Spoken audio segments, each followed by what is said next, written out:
Right ఇక nominated పోస్టుల నియామకానికి త్వరలోనే మోక్షం లభించే సూచనలైతే కనిపిస్తా ఉన్నాయి. ముఖ్యమంత్రి చంద్రబాబు ఈ మేరకు సంకేతాలైతే ఇచ్చారు. కూటమి ప్రభుత్వం 100 రోజుల పాలన విజయాలను ప్రజల్లోకి తీసుకువెళ్లేలా పార్టీ శ్రేణులను కదిలించడానికి పార్టీ నేతలతో టెలికాన్ఫరెన్స్ నిర్వహించారు. అందులో తానే నామినేటెడ్ పోస్టుల భర్తీ గురించి ప్రస్తావించారు. కొద్ది రోజుల్లోనే నియామకాలు చేపట్టనున్నట్లు చెప్పారు. ఈ సమయానికే వచ్చేసి ఉండాల్సింది. అయితే తిరుమల లడ్డూ విషయం ముందుకు రావడంతో ఈ పోస్టుల భర్తీ కాస్త వెనక్కి వెళ్ళింది. కొద్ది రోజుల్లోనే వస్తామని బాబు తెలిపారు. ఇక ఆయన నోటి నుంచే ఈ మాట రావడం టీడీపీ వర్గాలను సంతోషాన్నిచ్చింది.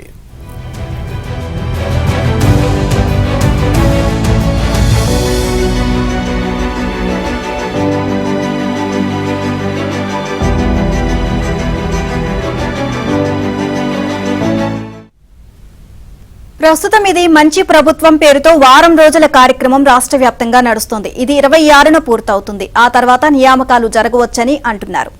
ఇక తొలి విడతలో సుమారు 20 వరకు పోస్టుల భర్తీ జరగవచ్చని ప్రచారం కూడా జరుగుతా ఉంది.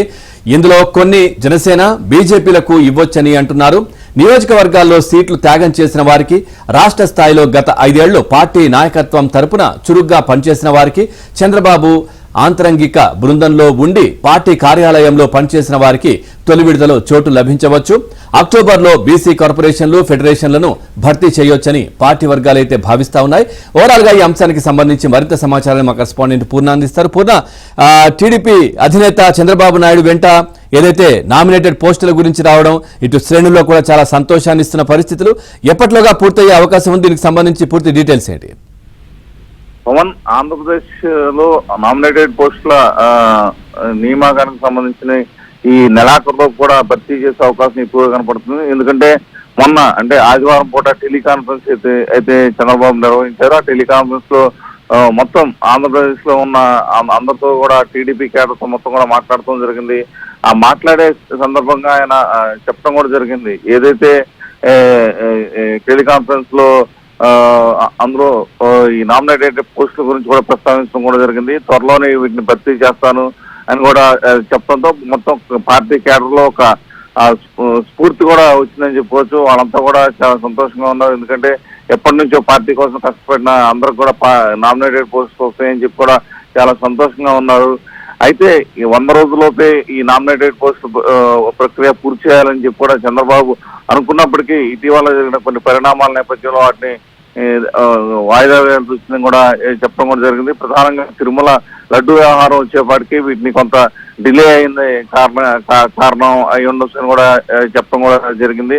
అయితే ఆ తర్వాత ఏదైతే మా మంచి ప్రభుత్వం కార్యక్రమం కూడా ఈ నెల 26వ తేదీ వరకు కూడా కొనసాగుతుంది. ఆ కార్యక్రమం అయిపోయిన తర్వాత అంటే 26వ తేదీ తర్వాత నుంచి నెలాఖరులోపు ఎప్పుడైనా ఈ పోస్టులు భర్తీ చేసే అవకాశం కూడా కనపడుతుంది. అయితే ముందుగా ఆ పోస్టుల్లో అయితే ఎవరైతే అంటే ఈ జనసేన టీడీపీ పోటీ చేసిన చోట్ల ఎవరైతే త్యాగాలు చేశారో వాళ్ళకి ఎక్కువ ప్రాధాన్యత ఇస్తున్నట్టు తెలుస్తుంది. అలాగే చంద్రబాబుకి అంటే పార్టీ వెనకుండే ఆంతరంగికంగా పనిచేసిన వారికి కూడా ఇప్పుడు భర్తీ చేసే అవకాశం కూడా కనపడుతుంది. ముందుగా దాదాపు ఒక 20 నామినేటెడ్ పోస్టులు అయితే భర్తీ చేసే అవకాశం కనపడుతుందని చెప్తున్నారు.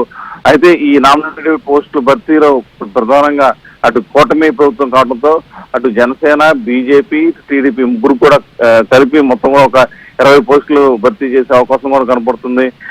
ఈ కూటమి ప్రభుత్వం కావడంతో ఈ కూర్పు అనేది చాలా కొంచెం కష్టసాధ్యంగా మారింది. మొత్తం కూడా మూడు పార్టీల వారితో సంప్రదించి మొత్తం కూడా ఒక నిర్ణయం తీసుకున్నారు. అయితే త్వరలోనే వీటిని భర్తీ చేయబోతుండటం మొత్తం కూడా అటు జనసేన, బీజేపీ, టీడీపీ కేడర్లో కేడర్ మొత్తం కూడా సంతోషం వ్యక్తం